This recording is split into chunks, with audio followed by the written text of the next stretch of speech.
കേരളത്തിലെ ഒരു പോലീസ് ഉദ്യോഗസ്ഥൻ ഒരു പ്രമുഖ മാധ്യമത്തിന് കൊടുത്ത സ്റ്റേറ്റ്മെൻറ്റായി അവർ തംബ്നെയിലിൽ കൊടുത്തിരിക്കുന്നത് ഇങ്ങനെയാണ്: ചെകുത്താന് പണി വരുന്നുണ്ട്. അതെനിക്ക് വളരെ ഇൻട്രസ്റ്റിംഗ് ആയിട്ട് തോന്നി. ഞാൻ ആ ലിങ്ക് ക്ലിക്ക് ചെയ്തു, അകത്ത് കയറി നോക്കി. അപ്പോൾ അതിൽ അദ്ദേഹം പറയുന്നത് ഇങ്ങനെയാണ്: ചെകുത്താൻ എന്ന അജു അലക്സ്, ആ യൂട്യൂബർക്കെതിരെ കേന്ദ്രത്തിൽ നിന്നും ഒരു civil suit territorial army file ചെയ്തൊരു സിവിൽ സ്യൂട്ട് വരുന്നുണ്ടത്രേ. അതുപോലെ കേരളത്തിലെ സിനിമാ താരങ്ങൾ അയാൾക്കെതിരെ മാനനഷ്ടത്തിന് കേസ് കൊടുക്കാൻ ഒരുങ്ങുന്നുണ്ടത്രേ. അപ്പോൾ ഈ കാര്യങ്ങളെല്ലാം ചേർത്തുകൊണ്ട് 4 വാർഡിൽ നിന്നും ചെകുത്താന് പണി വരുന്നുണ്ട് എന്നുള്ളതാണ്. എനിക്കത് കണ്ടപ്പോൾ തോന്നിയൊരു കൗതുകകരമായൊരു സംശയം ഇങ്ങനെയാണ്: എന്ന് മുതലാണ് കേരള പോലീസ് അഭ്യൂഹങ്ങൾ മാധ്യമങ്ങൾക്ക് ഒരു സ്റ്റേറ്റ്മെൻറ്റ് പോലെ കൊടുക്കാൻ തുടങ്ങിയത് എന്നുള്ളതാണ്. അതൊന്ന്. 2, എന്തിനാണ് ഇങ്ങനൊരു സ്റ്റേറ്റ്മെൻറ്റ് പറയുന്നത്? അതായത് അയാൾക്കെതിരെ ഒരു വലിയ പണി വരുന്നുണ്ട്, നീ അങ്ങനെ രക്ഷപ്പെട്ടിട്ടില്ല എന്ന് മനസ്സിലാക്കിക്കോ എന്നൊക്കെ പറയുന്ന ഒരു ഭീഷണിയുടെ ടോണുണ്ട് അതിനകത്ത്. ഒരിക്കലും ഒരു പോലീസ് ഉദ്യോഗസ്ഥൻ്റെ ഭാഗത്ത് നിന്ന് അങ്ങനെ ഒരു സ്റ്റേറ്റ്മെൻറ്റ് ഉണ്ടാവരുതായിരുന്നു എന്നെനിക്ക് തോന്നി. മാത്രമല്ല, അദ്ദേഹം പറഞ്ഞ പല സ്റ്റേറ്റ്മെൻറ്റുകളെക്കുറിച്ച് നമുക്ക് സംസാരിക്കേണ്ടതുണ്ട്. ആദ്യമേ തന്നെ ആണിയടിച്ച് വെച്ചതുപോലെ പറയുകയാണ് ചെകുത്താൻ എന്ന അജു അലക്സ്. അദ്ദേഹം യൂട്യൂബിലോ ഫേസ്ബുക്കിലോ പോസ്റ്റ് ചെയ്യുന്ന വീഡിയോസിൻ്റെ ന്യായീകരണമോ അയാളെ അറസ്റ്റ് ചെയ്ത് ശരിയായില്ല എന്ന് പറയുന്നതോ ഒന്നുമല്ല ഈ വീഡിയോയിലുള്ളത്. ഇതിനു മുമ്പ് നമ്മൾ ചെകുത്താൻ്റെ ഒരു ഹിസ്റ്ററി എടുത്ത് നോക്കുകയാണെന്നുണ്ടെങ്കിൽ അദ്ദേഹം എന്നെക്കുറിച്ചും കുറ്റം പറഞ്ഞ് വീഡിയോ ചെയ്തിട്ടുണ്ട്. എനിക്ക് അദ്ദേഹത്തിനെ മെൻഷൻ ചെയ്ത് പേര് പറയാതെ തന്നെ ഞാൻ പല വീഡിയോയിലും പറഞ്ഞിട്ടുണ്ടെന്ന് തോന്നുന്നു. നമ്മൾ സംസാരിക്കുമ്പോൾ ഉപയോഗിക്കുന്ന ഭാഷ വളരെ പ്രധാനമാണ്. എന്ന് വെച്ചാൽ അച്ചടിച്ച് അങ്ങനെ അക്ഷരസ്ഫുടതയോടെ സംസാരിക്കുക എന്നുള്ളതൊന്നുമല്ല. അത് കേട്ടിരിക്കുന്ന ഒരാൾക്ക്, നമ്മളൊരാളെ വിമർശിക്കുകയാണെങ്കിൽ ആ വിമർശിക്കുന്ന ആൾക്ക് പോലും എന്നെ അയാൾ അവഹേളിച്ചു എന്ന തോന്നലുണ്ടാവാതെ വേണം വിമർശിക്കാൻ വേണ്ടിയിട്ട്. അജു അലക്സ് ആ അതിർത്തി ഒത്തിരി വട്ടം ലംഘിക്കുന്നതായിട്ട് വീഡിയോ കാണുന്ന സമയത്ത് എനിക്ക് തോന്നിയിട്ടുണ്ട്. അത് എൻ്റെ ഒരു ഒപ്പീനിയനാണ്. അത് അങ്ങനെ അല്ലാതെ തോന്നിയിട്ടുള്ള ആളുകളും ഉണ്ട്. സോ അയാൾ ഉപയോഗിക്കുന്ന ഭാഷ, അയാളുടെ സംസാര രീതി, ഇതിനോടൊന്നും എനിക്ക് യോജിക്കാൻ പറ്റില്ല എന്നുള്ള കാര്യം ഓർമ്മിപ്പിക്കുകയാണ്. ആൻഡ് അയാളെ ന്യായീകരിച്ചുകൊണ്ടുള്ള ഒരു വീഡിയോ അല്ലത്. മറിച്ച് ആ ഒരു അറസ്റ്റുമായി ബന്ധപ്പെട്ട് ചില കാര്യങ്ങൾ കണ്ടു കഴിഞ്ഞപ്പോൾ അത് ശരിയല്ലല്ലോ, അത് അങ്ങനെയല്ലല്ലോ വേണ്ടത് എന്ന് തോന്നി. ആ കാര്യങ്ങൾ എടുത്തു പറയാമെന്നുള്ളത് മാത്രമാണ് ഉദ്ദേശിക്കുന്നത്. മോഹൻലാലും ചെകുത്താനും അയാളുടെ വീഡിയോസിൽ മോഹൻലാലിനെ കുറിച്ച് കോട്ട് ചെയ്യുന്ന സമയത്തൊക്കെ ഒരു അവജ്ഞയോ അവഹേളനമോ ഒക്കെ വരുന്നത് പോലെ എനിക്കും ഫീൽ ചെയ്തിട്ടുണ്ട്. മോഹൻലാലിനൊരു വിലയില്ല, അയാൾ അങ്ങനെയാണ്, അയാൾ ഇങ്ങനെയാണ് എന്നൊക്കെയുള്ള, അല്ലെങ്കിൽ അയാളെ ആരാധിക്കുന്ന, അയാളെ അംഗീകരിക്കുന്ന ആളുകളൊക്കെ ഇങ്ങനെയുള്ളവരാണ് എന്നൊക്കെ പറഞ്ഞ ഒരുപാട് സ്റ്റേറ്റ്മെൻറ്റുകൾ പുള്ളി പറഞ്ഞിട്ടുണ്ട്. ഈ കേസിനാസ്പദമായ സംഭവമായി മാധ്യമങ്ങൾ കാണിച്ചുകൊണ്ടിരിക്കുന്ന എന്ന് ഞാൻ പ്രത്യേകം പറയാനൊരു കാരണമുണ്ട്, അത് കുറച്ച് കഴിയുമ്പോൾ പറയാം.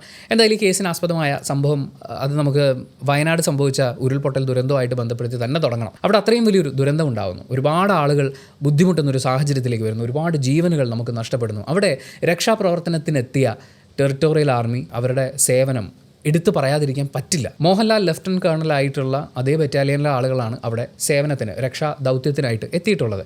അപ്പോൾ ലഫ്റ്റനന്റ് കേണൽ പദവി ലഭിച്ചിട്ടുള്ള മോഹൻലാൽ അവിടെ ചെല്ലുക, സൈന്യത്തിൻ്റെ പ്രവർത്തനം നേരിട്ട് കാണുക, അവരെ അഭിനന്ദിക്കുക, അനുമോദിക്കുക, പ്രോത്സാഹിപ്പിക്കുക എന്ന് പറയുന്നത് അത് തീർച്ചയായും ആവശ്യമുള്ളൊരു കാര്യമായിട്ട് തന്നെയാണ് എനിക്ക് തോന്നുന്നത്. മോഹൻലാൽ എന്ന വ്യക്തി അവിടെ പോയത് വിമർശിക്കുന്ന കുറേ ആളുകളുണ്ട്, പക്ഷേ ആ പോക്കിനെ ഒരു കാരണവശാലും വിമർശിക്കാൻ പറ്റില്ല. അവിടെ എനിക്ക് ഏറ്റവും ഹൃദയസ്പർശിയായി തോന്നിയൊരു കാര്യം എന്ന് പറയുന്നത്, മോഹൻലാൽ ഒരു സ്ത്രീയുടെ അടുത്ത് ചെന്നപ്പോൾ എല്ലാവരും വരും പോവും, പിന്നെ ഇവിടെ ആരും ഉണ്ടാവില്ല, ഞങ്ങൾ ഒറ്റയ്ക്കാണ് എന്നാണ്. അപ്പോൾ ഒറ്റയ്ക്കാവില്ല എന്ന് പറയാൻ വേണ്ടിയാണ് ഞാൻ വന്നത് എന്ന് മോഹൻലാൽ പറയുമ്പോൾ മലയാളികളുടെ മനസ്സിൽ എൻ്റെ വീട്ടിലെ ഒരാൾ, എൻ്റെ ഏട്ടൻ, എൻ്റെ ഏറ്റവും പ്രിയപ്പെട്ട ഒരാൾ എന്നൊക്കെ കരുതിയിരിക്കുന്ന മോഹൻലാൽ അവിടെ ചെന്ന് അത് പറയുമ്പോൾ അതിനത്രയും വാല്യൂ ഉണ്ട്. അത് പാലിക്കാതിരിക്കുമോ അതൊക്കെ അവിടെ മാറ്റി നിർത്തിക്കൊണ്ട് പറയുമ്പോഴും ക്യാമ്പുകളിൽ കഴിയുന്ന രക്ഷപ്പെട്ടിട്ടുള്ള ആളുകൾക്ക് വലിയൊരു പ്രതീക്ഷ തന്നെയാണ് അദ്ദേഹം അവിടെ പോകുന്നത്. എന്തിനാണ് മുഖ്യമന്ത്രി അവിടെ പോകുന്നത്, എന്തിനാണ് പ്രധാനമന്ത്രി അവിടെ പോകുന്നത്, എന്തിനാണ് ജനപ്രതിനിധികൾ അവിടെ പോകുന്നത് എന്ന് പറയുന്നത് പോലെ തന്നെ അവിടെ ഉള്ളവർക്കൊരു പ്രതീക്ഷ കൂടിയാണ്.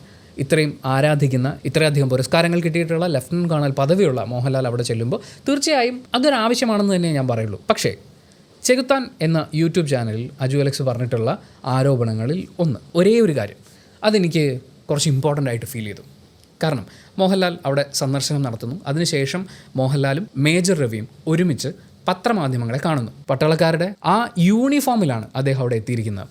അങ്ങനെ ഒരു യൂണിഫോമിൽ അവിടെ എത്തിയിരിക്കുന്ന ലഫ്റ്റനന്റ് കേണൽ മോഹൻലാൽ, അദ്ദേഹത്തിന് വിശ്വശാന്തി ഫൗണ്ടേഷൻ്റെ പദ്ധതി പ്രഖ്യാപിക്കാൻ എങ്ങനെയാണ് സാധിക്കുക? അവിടെ മോഹൻലാലിന് വരാം, അഭിനേതാവ് മോഹൻലാലിന് വരാം, മോഹൻലാൽ എന്ന പൗരന് വരാം, ഇഷ്ടമുള്ളത് പറയാം, എന്തും പ്രഖ്യാപിക്കാം, മാധ്യമങ്ങൾ അദ്ദേഹം പറയുന്നത് കേൾക്കാൻ അവിടെ ചെല്ലുമെങ്കിൽ. പക്ഷേ ലഫ്റ്റനന്റ് കേണൽ മോഹൻലാൽ, ടെറിട്ടോറിയൽ ആർമിയിലെ ഈ പദവി അലങ്കരിക്കുന്ന ഒരാൾ, അയാൾ കൂടി ഭാഗമായ ഗവൺമെൻറ്റിൻ്റേതല്ലാത്ത ഒരു സ്ഥാപനത്തിൻ്റെ സഹായം അവിടെ വെച്ച് പ്രഖ്യാപിക്കുകയാണ്. അതിനുശേഷം മേജർ രവിക്ക് മൈക്ക് കൈമാറാണ്. ഇതിനിടയ്ക്ക് മാധ്യമപ്രവർത്തകർ വേറെയും ചോദ്യങ്ങളൊക്കെ ചോദിക്കുന്നുണ്ട്. ആ ചോദ്യങ്ങളിൽ ചിലതിനൊക്കെ ഉത്തരം പറഞ്ഞതിന് ശേഷം വിശ്വശാന്തി ഫൗണ്ടേഷൻ്റെ ഡയറക്ടേഴ്സിൽ ഒരാളായ മേജർ രവിക്ക് സംസാരിക്കാൻ അവസരം കൊടുക്കുന്നു എന്നാണ് അദ്ദേഹം പറഞ്ഞത്. മൈക്ക് കിട്ടിയതിനു ശേഷം മേജർ രവി തന്നെ പരിചയപ്പെടുന്നതും വിശ്വശാന്തി ഫൗണ്ടേഷൻ്റെ മാനേജിംഗ് ഡയറക്ടേഴ്സിൽ ഒരാൾ എന്നുള്ള നിലയ്ക്ക് ഞാൻ ഇവിടെ വെച്ച് എന്ന് പറഞ്ഞിട്ടാണ് അദ്ദേഹം എക്സ്ട്രാ ഒരു കാര്യം കൂടി പ്രഖ്യാപിക്കുന്നത്. ഒരുപാട് മനുഷ്യ സ്നേഹികളുടെ സപ്പോർട്ടോടുകൂടി മുന്നോട്ട് പോകുന്ന ഫൗണ്ടേഷൻ എന്നൊക്കെ പറഞ്ഞുകൊണ്ട് അവരതിനെക്കുറിച്ചാണ് സംസാരിക്കുന്നത്. ഡൊണേഷൻ അവർക്ക് ഫേസ്ബുക്ക് പോസ്റ്റ് ഇടാം, അവരുടെ വെബ്സൈറ്റിലിടാം, ഒരു പത്രസമ്മേളനം വിളിച്ച് അവിടെ അറിയിക്കാം. പക്ഷേ ഇത്തരമൊരു സൈന്യത്തിൻ്റെ യൂണിഫോം ധരിച്ച് ആ അവകാശത്തിൻ്റെ ആ പ്രിവിലേജിൻ്റെ പുറത്ത് മാത്രം അവിടെ എത്തിയിട്ടുള്ള മോഹൻലാലിന് എങ്ങനെയാണ് ഇത് പ്രഖ്യാപിക്കാൻ പറ്റുക? അപ്പോൾ ആ ഔദ്യോഗിക യൂണിഫോമിനെ അദ്ദേഹം ദുരുപയോഗം ചെയ്യുമായിരുന്നില്ലേ? അദ്ദേഹം ചിലപ്പോൾ ഇത്തരം ഒന്നും ചിന്തിച്ചിട്ടുണ്ടാവില്ല. ഇനി ഇങ്ങനെ അദ്ദേഹം ആ യൂണിഫോമിനെ അറിഞ്ഞോ അറിയാതെയോ ദുരുപയോഗം ചെയ്യുന്ന ഒരു സാഹചര്യം ഉണ്ടായി എന്ന് വന്നു കഴിഞ്ഞാൽ അദ്ദേഹത്തിൻ്റെ ലെഫ്റ്റനന്റ് കേണൽ പദവിക്ക് എന്താണ് സംഭവിക്കുക? ടെറിട്ടോറിയൽ ആർമിക്ക് ഇതിനെക്കുറിച്ച് എന്തായിരിക്കും പറയാനുണ്ടാവുക? അവർക്ക് ഇതിനെക്കുറിച്ചൊന്നും പറയാനുണ്ടാവില്ല, അവർക്ക് ഇതിലും വലിയ കാര്യങ്ങൾ ചർച്ച ചെയ്യാനുണ്ട് എന്ന് വേണമെങ്കിൽ നമുക്ക് ചോദിക്കാം. ശരി, ഇതേ യൂണിഫോം ഇട്ടുകൊണ്ട് ലെഫ്റ്റനന്റ് കേണൽ എന്ന അധികാരത്തിൻ്റെ പ്രദർശനത്തിലൂടെ അദ്ദേഹം മറ്റേതെങ്കിലും ഒരു സ്ഥാപനത്തിൻ്റെ സഹായം പ്രഖ്യാപിക്കുകയായിരുന്നെങ്കിൽ എങ്ങനെയായിരിക്കും നമ്മൾ റിയാക്ട് ചെയ്യുക? 3 കോടി സഹായം കൊടുത്തു, ശരി, സമ്മതിച്ചു. അദ്ദേഹം അതല്ലാതെ മുഖ്യമന്ത്രിയുടെ ദുരിതാശ്വാസ നിധിയിലേക്ക് സംഭാവന നൽകിയിട്ടുണ്ട് എന്നാണ് ഞാൻ മനസ്സിലാക്കുന്നത്. അങ്ങനെ കൊടുത്തിട്ടുള്ള ഒരാൾ, അദ്ദേഹത്തിൻ്റെ വ്യക്തിപരമായ സഹായം എത്തിച്ചിട്ടുള്ള ഒരാൾ, അദ്ദേഹം കൂടി ഭാഗമായ ഒരു ഫൗണ്ടേഷൻ്റെ സഹായം കൂടി അവിടെ വെച്ച് പ്രഖ്യാപിക്കുകയാണ്. ഞാൻ വീണ്ടും പറയുന്നു, മോഹൻലാൽ എന്ന അഭിനേതാവിന് അവിടെ ചെല്ലുമ്പോൾ എന്ത് വേണമെങ്കിലും പറയാം. പക്ഷേ മോഹൻലാൽ എന്ന ലെഫ്റ്റനന്റ് കേണലിന് അത് പറയാനുള്ള അവകാശമുണ്ടോ? ആർമി അത് അനുവദിക്കുന്നുണ്ടോ? ഇപ്പോൾ അദ്ദേഹം പരസ്യത്തിൽ അഭിനയിക്കുന്ന എത്രയോ ബ്രാൻഡുകളുണ്ട്. അവരാരെങ്കിലും ഇതുപോലെ സഹായം പ്രഖ്യാപിക്കുമ്പോൾ ലാലേട്ട് അത് അവിടെ വെച്ച് പറയണമെന്ന് പറഞ്ഞു കഴിഞ്ഞാൽ മോഹൻലാൽ പറയുമോ? വിശ്വശാന്തി ഫൗണ്ടേഷൻ അതിൽ നിന്ന് എങ്ങനെയാണ് വിഭിന്നമാകുന്നത്? അതിൻ്റെ വിശ്വാസ്യത ഉറപ്പാക്കാൻ വേണ്ടി അവിടെ ദുരുപയോഗം ചെയ്യപ്പെടുന്നത് ആർമി യൂണിഫോം അല്ലേ? ആ ചർച്ച എന്തുകൊണ്ടാണ് ഉണ്ടാവാത്തത്? അവിടെ പ്രധാന പ്രശ്നം ചെകുത്താൻ എന്നയാൾ അദ്ദേഹം ഉപയോഗിച്ച ഭാഷയുടെ തന്നെയാണ്. ആ വീഡിയോ കുറച്ച് ബുദ്ധിമുട്ടായിരുന്നു എന്നെ സംബന്ധിച്ച് കണ്ടു തീർക്കാൻ വേണ്ടിയിട്ട്. പക്ഷേ അതിനകത്ത് ഉണ്ടായിരുന്ന ഒരു വാലിഡ് ചോദ്യം ഇതാണ്. ഇനി അയാളുടെ അറസ്റ്റിന് ശേഷം എന്ത് സംഭവിച്ചു എന്നുള്ളതാണ്. ഇതിന് പരാതി കൊടുത്തിരിക്കുന്നത് AMMയുടെ ഭാരവാഹിയായിട്ടുള്ള സിദ്ദിഖാണ്. അദ്ദേഹം പത്രസമ്മേളനത്തിൽ പറയുന്നത് മോഹൻലാൽ എന്നല്ല, ഈ സംഘടനയുടെ ഭാഗമായ ആർക്ക് വേണ്ടിയും ഇത്തരത്തിലൊരു നടപടി കൈക്കൊള്ളും എന്നൊക്കെയാണ്. ഇതേ ആൾ പക്ഷേ ഹേമ കമ്മിറ്റി റിപ്പോർട്ട് എന്തുകൊണ്ടാണ് പുറത്തു വരാത്തതെന്ന് ചോദിക്കുമ്പോൾ പറയുന്നത് അത് ഞങ്ങളുടെ വിഷയമല്ല എന്നുള്ളതാണ്.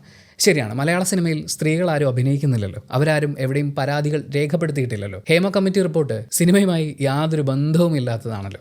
സഹപ്രവർത്തകരുടെ കഷ്ടപ്പാടിനെക്കുറിച്ച് എവിടെയും രേഖപ്പെടുത്താൻ ഒരു സാധ്യതയില്ലാത്ത ഗവൺമെൻറ്റിന് വേണ്ടി മാത്രം ചെയ്ത എന്തോ ഒന്നാണല്ലോ അല്ലേ? തൻ്റെ സഹപ്രവർത്തകർക്ക് ഏൽക്കുന്ന ഓരോ ബുദ്ധിമുട്ടിനും പ്രതികരിക്കുമ്പോൾ ഇതേ സഹപ്രവർത്തകർ എന്തെങ്കിലും പ്രശ്നമുണ്ടാക്കുന്നു എന്നൊരു പരാതി കിട്ടിയാൽ, പുറത്തുനിന്നൊരു പരാതി കിട്ടിയാൽ സംഘടനയ്ക്കുള്ളിൽ നിന്നുകൊണ്ട് മാതൃകാപരമായി അവർക്ക് താക്കീത് നൽകുമോ? അത് കുറച്ച് ഫ്യൂച്ചറിസ്റ്റിക് ആയിട്ടുള്ളൊരു ചോദ്യമാണ്. എനിവേ, ഈ അറസ്റ്റ് സംഭവിക്കുന്നു. അഭിനേതാവ് കൂടിയായ AMMയുടെ ഭാരവാഹിയായ സിദ്ദിഖ്, അദ്ദേഹം ഒരു മുതിർന്ന പോലീസ് ഉദ്യോഗസ്ഥനെ വിളിക്കുന്നു.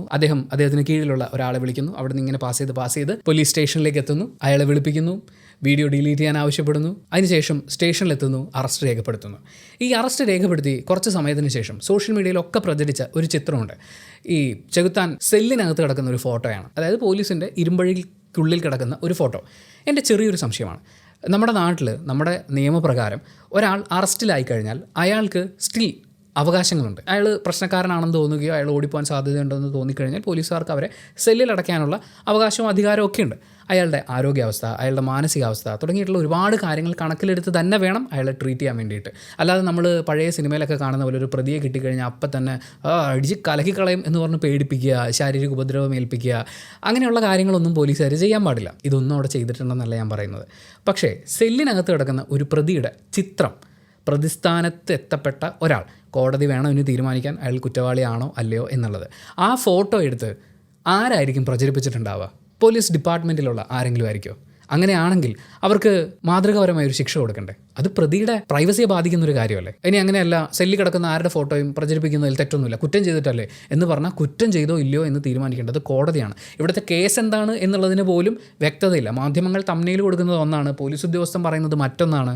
നമുക്ക് ആർക്കും ഇതിനെക്കുറിച്ച് വലിയ ധാരണയുമില്ല. നമ്മുടെ മെയിൻ മാധ്യമങ്ങളൊക്കെ എഴുതി വിട്ടുകൊണ്ടിരിക്കുന്നത് മോഹൻലാലിനെതിരെ അപകീർത്തികരമായ വീഡിയോ ചെയ്തു, മോഹൻലാലിനെ അവഹേളിച്ചു എന്നാണ്. എന്നാൽ ഈ കേസെടുത്ത പോലീസ് ഉദ്യോഗസ്ഥൻ എല്ലാ ഇൻ്റർവ്യൂവിലും ഓടി നടന്ന് പറയുന്നത് മോഹൻലാൽ വിളിച്ചിരുന്നു, അദ്ദേഹത്തിൻ്റെ അഭിപ്രായങ്ങൾ അറിയിച്ചു. എനിക്ക് ആ സ്റ്റേറ്റ്മെൻറ്റുകളൊക്കെ എന്തുകൊണ്ടാണ് അദ്ദേഹം അങ്ങനെ പറയുന്നത് എനിക്ക് മനസ്സിലായില്ല. അദ്ദേഹം പറയുന്നത് അദ്ദേഹത്തിന് പറഞ്ഞതിൽ ഒരു കുഴപ്പമില്ല എന്നാണ്, അദ്ദേഹത്തെ അവഹേളിച്ചതിൽ ഒരു പ്രശ്നവുമില്ല. പക്ഷേ ആർമിയെ പറഞ്ഞതാണ് അദ്ദേഹത്തിനെ വേദനിപ്പിച്ചതെന്നാണ്. അദ്ദേഹത്തിനെ അവഹേളിച്ചതിൽ അദ്ദേഹത്തിന് ഒരു കുഴപ്പമില്ല എന്ന് അന്വേഷണ ഉദ്യോഗസ്ഥന് മൊഴി കൊടുത്തിട്ടുണ്ടെങ്കിൽ, അന്വേഷണ ഉദ്യോഗസ്ഥൻ്റെ മുന്നിൽ ചെകുത്താൻ എന്നയാൾ പ്രതിസ്ഥാനത്തുള്ളയാളും മോഹൻലാലിനെതിരെ നടത്തിയ പരാമർശമാണ് കേസെങ്കിൽ വാദിഭാഗത്തുള്ളത് മോഹൻലാലും ആയിരിക്കണമല്ലോ, അല്ലെങ്കിൽ അതിനെക്കുറിച്ച് ഒരു തീരുമാനം എടുക്കേണ്ടത് മോഹൻലാലാണല്ലോ. അദ്ദേഹത്തിനെ കളിയാക്കിയതിൽ അദ്ദേഹത്തിന് ഒരു കുഴപ്പമില്ല. അങ്ങനെയാണെങ്കിൽ അവിടെ കേസില്ലല്ലോ. ഈ അടിച്ചുകൊണ്ടിരിക്കുന്ന തംബ്നെയിലുകളും ടൈറ്റിലുകൾക്കും എന്ത് വാല്യൂ ആണുള്ളത്? ടെറിട്ടോറിയൽ ആർമിയെ അപമാനിച്ചതാണ് കേസെങ്കിൽ അത് ആ വഴിക്കാണല്ലോ പോകേണ്ടത്. ലോക്കൽ പോലീസ് ആണോ അതിൽ കേസ് എടുക്കേണ്ടത്? എനിക്കറിയില്ല കേട്ടോ. നിയമപരമായി അതിൻ്റെ ധാരണയുള്ള ആളുകൾക്ക് കമൻറ്റ് ബോക്സിൽ രേഖപ്പെടുത്താം. എനിവേ, ഇദ്ദേഹം ലോക്കപ്പിലാവുന്നു. സെല്ലിൽ കിടക്കുന്ന ആരുടെയും ഫോട്ടോ ആർക്കും എടുത്ത് പ്രചരിപ്പിക്കാം എന്നാണോ? അങ്ങനെയാണെങ്കിൽ പോലീസ് സ്റ്റേഷനിൽ കയറിയിട്ട് സാർ ഞാൻ ആ ലോകപ്പിലൊരു ഫോട്ടോ എടുത്തോട്ടെ എന്ന് പറഞ്ഞാൽ ആർക്കും കയറി ഫോട്ടോ എടുത്തൂടെ? അങ്ങനെ ചെയ്യാൻ പാടുണ്ടോ? പോലീസ് ഇൻസ്ട്രക്ഷൻസിൽ എവിടെയെങ്കിലും അത് പറയുന്നുണ്ടോ? അതൊന്നും കുഴപ്പമൊന്നുമില്ല, പ്രതിയുടെ ഫോട്ടോ ആരെടുത്ത് കഴിഞ്ഞാൽ അതൊരു വിഷയമല്ലാന്ന്. അവരുടെ പ്രൈവസിയെ ബാധിക്കുന്ന ഒരു കാര്യമല്ലേ? നാളെ ഏതെങ്കിലും പോപ്പുലറായിട്ടുള്ള സെലിബ്രിറ്റി ആയിട്ടുള്ള ഒരാൾ അല്ലെങ്കിൽ ഒരു സിനിമാ താരം ഇതുപോലെ സെല്ലിനകത്താവുന്ന ഒരു സിറ്റുവേഷൻ വന്നാൽ, ഇപ്പോൾ ഈ ഇൻ്റർവ്യൂസിലൊക്കെ പോലീസ് ഉദ്യോഗസ്ഥരൊക്കെ സംസാരിക്കുന്ന രീതിയൊക്കെ കേൾക്കുമ്പോൾ അങ്ങനെ ഒരു സാധ്യതയേ ഇല്ലെന്ന് നമുക്ക് തോന്നിപ്പോവും. എങ്ങാനും സംഭവിച്ചു കഴിഞ്ഞാൽ എനിക്ക് ചെന്ന് അവരുടെ ഫോട്ടോ എടുക്കാമോ? അവർ സെല്ലിൽ കിടക്കുന്നത് അത് പ്രചരിപ്പിക്കാമോ? പോലീസ് ഉദ്യോഗസ്ഥനല്ല ഈ ഫോട്ടോ എടുത്ത് പ്രചരിപ്പിച്ചതെങ്കിൽ ആ സ്റ്റേഷൻ്റെ സെക്യൂരിറ്റി അല്ലേ അത് ചോദ്യം ചെയ്യുന്നത്? അങ്ങനെ റാൻഡമായിട്ട് ഒരാൾ ലോക്കപ്പിൽ നിൽക്കുന്ന ഫോട്ടോ എടുത്ത് പ്രചരിപ്പിക്കുകയാണെങ്കിൽ അയാൾക്കെതിരെ കേസെടുക്കണ്ടേ? കോടതിയിലേക്ക് കൊണ്ടുപോകുന്ന വഴിക്ക് എടുക്കുന്ന ഫോട്ടോയും വീഡിയോ ഒന്നും അല്ല ഞാൻ ചോദിക്കുന്നത്, സെല്ലിനകത്തുള്ള കാര്യമാണ്. ആ ഫോട്ടോ എടുക്കുന്നതിന് പകരം ഈ ക്യാമറയായിട്ട് നിൽക്കുന്ന ആളുടെ കയ്യിൽ ഒരു ആയുധമാണ് ഉണ്ടായിരുന്നെങ്കിൽ പ്രതിക്ക് എന്ത് സേഫ്റ്റി ആണുള്ളത് സ്റ്റേഷനിൽ? ആൻഡ് ഈ കേസുമായി ബന്ധപ്പെട്ട് പോലീസ് ഉദ്യോഗസ്ഥൻ കൊടുത്തിട്ടുള്ള വീഡിയോ ബൈറ്റ്സ് മോഹൻലാൽ വിളിച്ചിരുന്നു എന്ന ചോദ്യത്തിന് 2 വീഡിയോസ് ഞാൻ കണ്ടപ്പോഴും അദ്ദേഹം പെട്ടെന്ന് സന്തുഷ്ടനാവുന്നുണ്ട്. അദ്ദേഹം വിളിച്ചിരുന്നു എന്നാണ് മെൻഷൻ ചെയ്യുന്നത്. അതാണ് ഒരു സന്തോഷം എന്ന് അദ്ദേഹം പറഞ്ഞു. ഒരു കേസ് ഉണ്ടാകുന്നു. ആ കേസ് അന്വേഷിക്കുന്ന ഉദ്യോഗസ്ഥൻ, അയാളുടെ മുന്നിൽ വാദിഭാഗമുണ്ട്, പ്രതിഭാഗമുണ്ട്.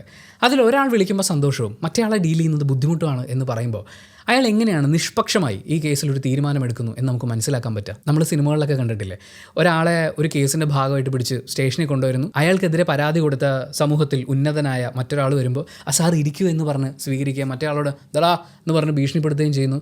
അത് തുല്യതയാണോ? അത് ന്യായമാണോ? അത് നീതിയോടെയാണോ? അപ്പോൾ ഈ കോൺവെർസേഷൻ നീതിയുള്ളതാണോ? പ്രിയപ്പെട്ട മോഹൻലാൽ പറഞ്ഞു എന്നൊക്കെ പ്രത്യേകം എടുത്തു പറഞ്ഞുകൊണ്ടിരിക്കുകയാണ്.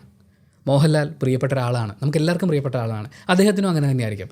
പക്ഷേ മോഹൻലാൽ ടെറിട്ടോറിയൽ ആർമിയുടെ ലഫ്റ്റനൻറ്റ് കേണൽ യൂണിഫോം ഇട്ടു എന്ന് പറയുന്നത് പോലെ തന്നെ കേരള പോലീസിൻ്റെ യൂണിഫോം ഇട്ട് ഒരു കേസിൻ്റെ ഭാഗമായി ആ കേസിൽ കക്ഷി ചേരേണ്ട, അല്ലെങ്കിൽ ഈ മാധ്യമങ്ങളൊക്കെ തംബ്നെയിൽ അടിച്ചുകൊണ്ടിരിക്കുകയാണല്ലോ മോഹൻലാലിനെ അവഹേളിച്ചു എന്നുള്ളത്. അപ്പോൾ ഈ കേസിൽ കക്ഷി ചേരേണ്ട ആളുകളിൽ ഒരാൾ മോഹൻലാൽ തന്നെയാണല്ലോ. അപ്പോൾ അദ്ദേഹം വിളിക്കുന്നത് ഒരു പ്രത്യേക സന്തോഷമായിട്ട് മാറുന്നത് എങ്ങനെയാണ്? അങ്ങനെ ആകാൻ പാടുണ്ടോ? അതിൻ്റെ ഇതിൽ അടുത്ത പ്രശ്നം, ഇദ്ദേഹം പറയുന്ന ഒരു കാര്യം, ന്യൂഡൽഹിയിൽ നിന്ന് ടെറിട്ടോറിയൽ ആർമിയുടെ ഒരു സിവിൽ സ്യൂട്ട് ഫയൽ ചെയ്തിട്ടുണ്ടെന്നാണ് എനിക്ക് അറിയാൻ കഴിഞ്ഞത് എന്നാണ്. സിനിമാ മേഖലയിൽ നിന്ന് ബാക്കിയുള്ള ആളുകളൊക്കെ മാനനഷ്ടത്തിന് കേസ് കൊടുക്കാനും തയ്യാറെടുത്തുകൊണ്ടിരിക്കുന്നു എന്നറിയാൻ സാധിച്ചു.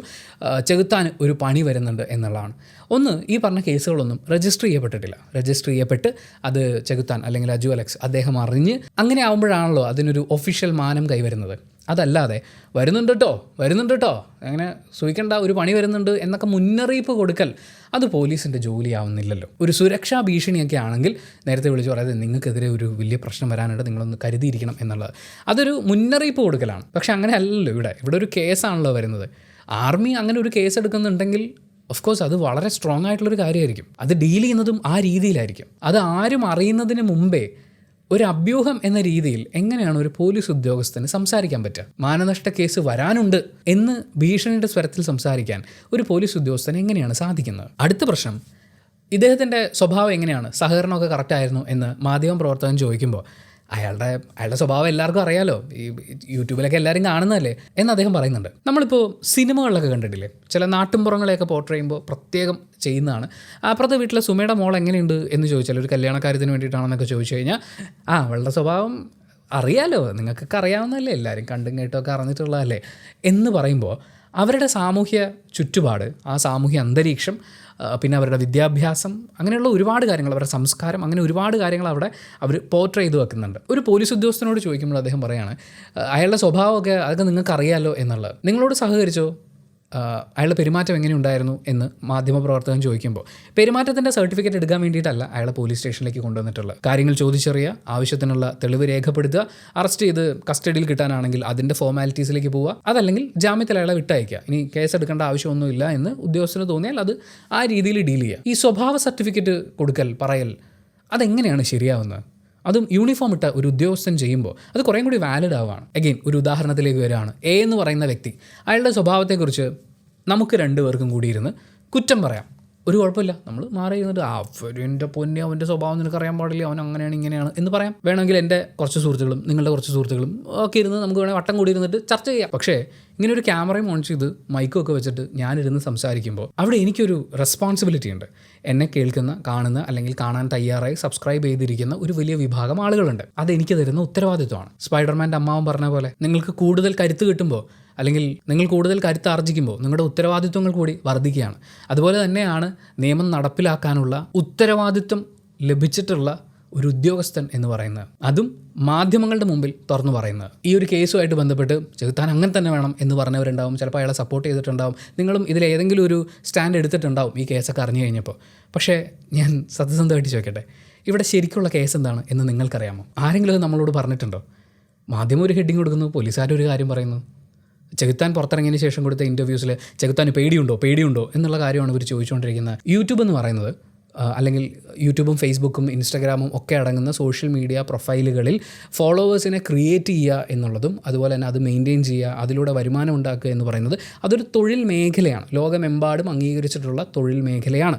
കുറേ കാലങ്ങൾക്ക് മുമ്പ് സിനിമ എന്ന് പറയുന്നൊരു തൊഴിൽ മേഖല ഉണ്ടായപ്പോൾ അതിനെ കുറ്റം പറഞ്ഞ് നടന്നിരുന്ന ആളുകളെയൊക്കെ പോലെ തന്നെ അഭിപ്രായങ്ങൾ കൂടുതൽ തുറന്നു പറയുന്ന ആളുകളുള്ള സോഷ്യൽ മീഡിയ ഇടങ്ങളും ഒരു തൊഴിലിടം തന്നെയാണ്. മുഖ്യധാരാ മാധ്യമങ്ങൾക്ക് പൊതുവെ സോഷ്യൽ മീഡിയ ഇൻഫ്ലുവൻസർമാരോടൊക്കെ ഒരു പ്രത്യേക ദേഷ്യമുണ്ട് എന്നെനിക്ക് ഫീൽ ചെയ്തിട്ടുണ്ട്. അവർക്കത് ഉണ്ടായിക്കോട്ടെ, അതൊരു കോമ്പറ്റീഷൻ്റെ കൂടി ഭാഗമാണ്. വ്യക്തി അധിക്ഷേപം നടത്തുന്ന ആളുകൾ, കലാപാഹ്വാനം നടത്തുന്ന ആളുകൾ, തെറ്റായ വാർത്തകൾ പ്രചരിപ്പിക്കുന്നവർ, അവർക്കൊക്കെ എതിരെ നമ്മൾ കടിഞ്ഞാണിടണം എന്ന് പറയുമ്പോൾ ദാറ്റ്സ് ഫൈൻ. അത് കേൾക്കുമ്പോൾ നമുക്ക് മനസ്സിലാക്കാൻ പറ്റുന്നുണ്ട് അതിലൊരു സെൻസ് ഉണ്ടെന്ന്. സിനിമാക്കാർ വിളിച്ചിരുന്നു അല്ലെങ്കിൽ സിനിമാക്കാർ സംസാരിച്ചിരുന്നു എന്ന് പറയുമ്പോൾ ഉത്തരവാദിത്ത ബോധം കുറച്ച് കൂടുന്ന ഒരു ഫീല് ഈ സംഭവങ്ങളിലൂടെയും ഇൻ്റർവ്യൂസിലൂടെയും കടന്നു പോകുമ്പോൾ എനിക്കും ഫീൽ ചെയ്തു. ഇനി എൻ്റെ ഒരു ചെറിയ എക്സ്പീരിയൻസ് കൂടി ഷെയർ ചെയ്തിട്ട് ഈ വീഡിയോ അവസാനിപ്പിക്കാമെന്നാണ് ഞാൻ വിചാരിക്കുന്നത്.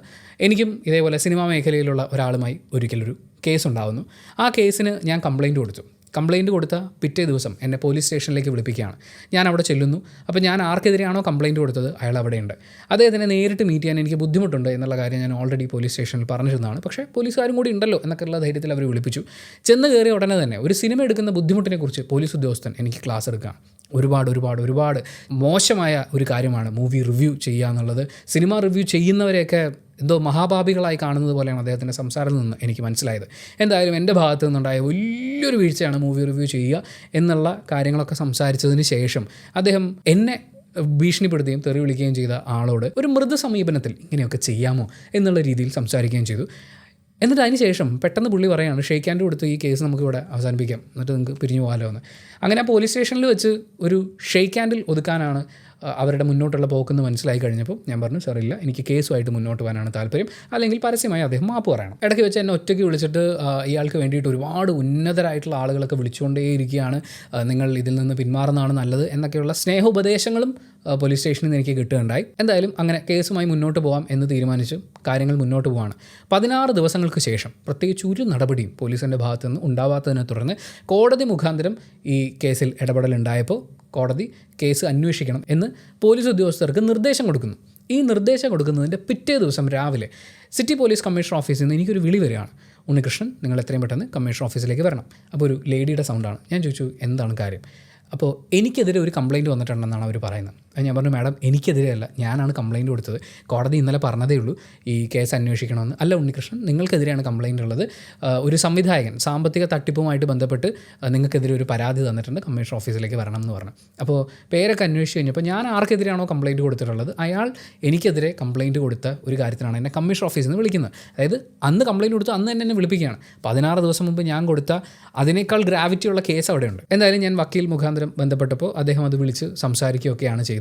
ഈ കേസിൽ എനിക്ക് നേരിട്ട് പോലീസ് സ്റ്റേഷനിൽ ചെന്ന് കള്ളക്കേസാണെന്ന് അങ്ങ് പറഞ്ഞാൽ പോരെ എന്ന് ചോദിച്ചു കഴിഞ്ഞാൽ അതിലൊരു പ്രശ്നമുണ്ട്. ഈ സാമ്പത്തിക തട്ടിപ്പ് കേസിൽ 420 എന്ന് പറഞ്ഞൊരു വകുപ്പ് പോലീസിന് വേണമെങ്കിൽ ഉപയോഗിക്കാം.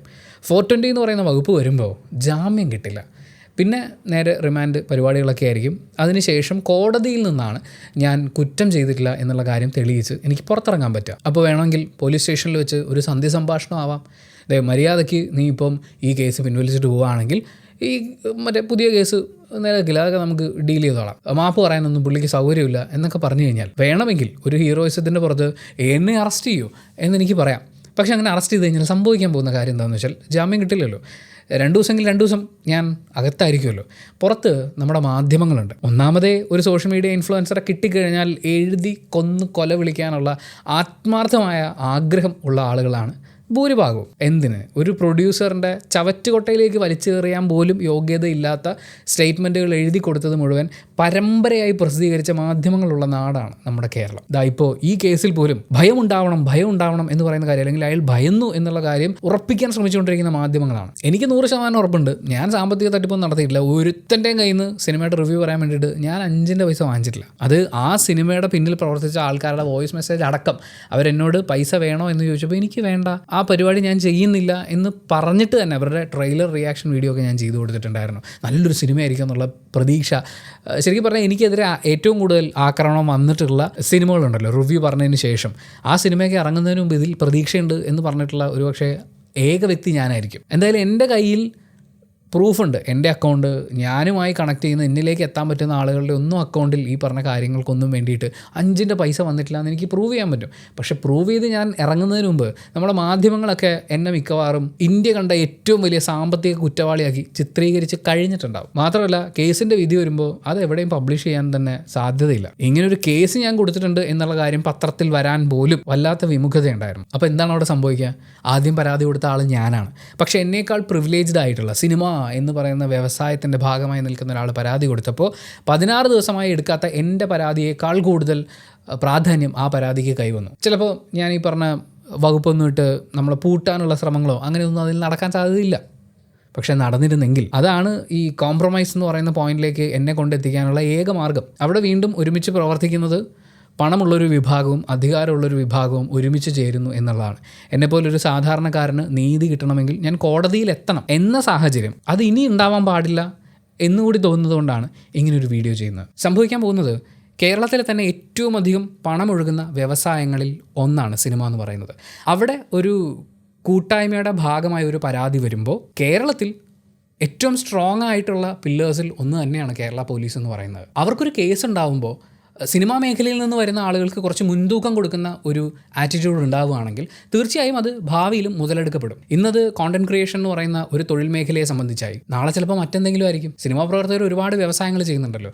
ഏതെങ്കിലും ഒരു വ്യവസായത്തിൻ്റെ ഭാഗമായിട്ട് അവർ ചെയ്യുന്നൊരു ബിസിനസ് മറ്റൊരാളുടെ ബിസിനസ്സിനെ ബാധിച്ചു. അപ്പോൾ ഇയാളുടെ ബിസിനസ് എന്നെ ബാധിച്ചു എന്ന് പറഞ്ഞ് എക്സ് ഓർ വൈ ആരെങ്കിലും ഒരാൾ ഒരു ലൈവ് ചെയ്തു, ഇയാളുടെ ഈ ബിസിനസ് എന്നെ ബാധിച്ചു. അപ്പോൾ തന്നെ സെക്രട്ടറി ഒരു കത്തെഴുതി നേരെ പോലീസിന് കൈമാറുകയാണ്. പോലീസുകാർ ഈ ലൈവ് ചെയ്ത ആളെ വിളിച്ചിട്ട് ഒന്ന് വരട്ടും. അത് കഴിഞ്ഞ് മറ്റേ സംഘടനയുടെ ഭാഗമായിട്ടുള്ള ആൾക്കാരൊക്കെ വിളിച്ചു വരുത്തി ചിലപ്പോൾ കുറച്ച് കഴിയുമ്പോൾ കേസ് തന്നെ അവർ സോൾവ് ചെയ്ത് കളയും. പക്ഷേ ഈ ഭീഷണി നേരിടേണ്ടി വന്ന അല്ലെങ്കിൽ ബിസിനസ്സിനെ ബാധിക്കപ്പെട്ട അയാൾ ആ പരിപാടി നിർത്തിപ്പോകും. ഇതാണ് ഈ അധികാരവും പണവും ചേരുമ്പോഴുള്ളൊരു പ്രശ്നം. അതിനെ കൂട്ടിക്കുഴയ്ക്കാൻ, ഭാവിയിൽ മുതലെടുപ്പുകൾ ഉണ്ടാവാതിരിക്കാനുള്ള ഒരു ശ്രമം പോലീസിൻ്റെ ഭാഗത്തു നിന്നും ഒക്കെ ഉണ്ടാവണം എന്നാണ്. അല്ലെങ്കിൽ ഈ ചെകുത്താൻ അറസ്റ്റിലായത് ഒരു വലിയ കാര്യം തന്നെ, ഈ നടക്കുന്നതെല്ലാം സൂപ്പർ എന്ന് പറഞ്ഞതിനെ സമ്പൂർണ്ണമായി സപ്പോർട്ട് ചെയ്യുന്നതിന് പകരം അതിൽ യോജിക്കാൻ പാടില്ലാത്ത കാര്യങ്ങളെക്കുറിച്ച് നമ്മളൊന്ന് ചിന്തിക്കണം. അത് മാത്രമേ ഈ വീഡിയോയിൽ ഉദ്ദേശിച്ചിട്ടുള്ളൂ.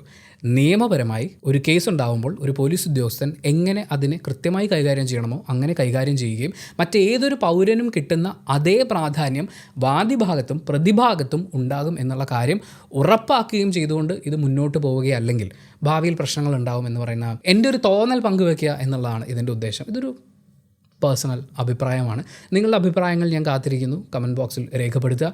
നമുക്ക് ആരോഗ്യകരമായ ഒരു ചർച്ചയാവാം.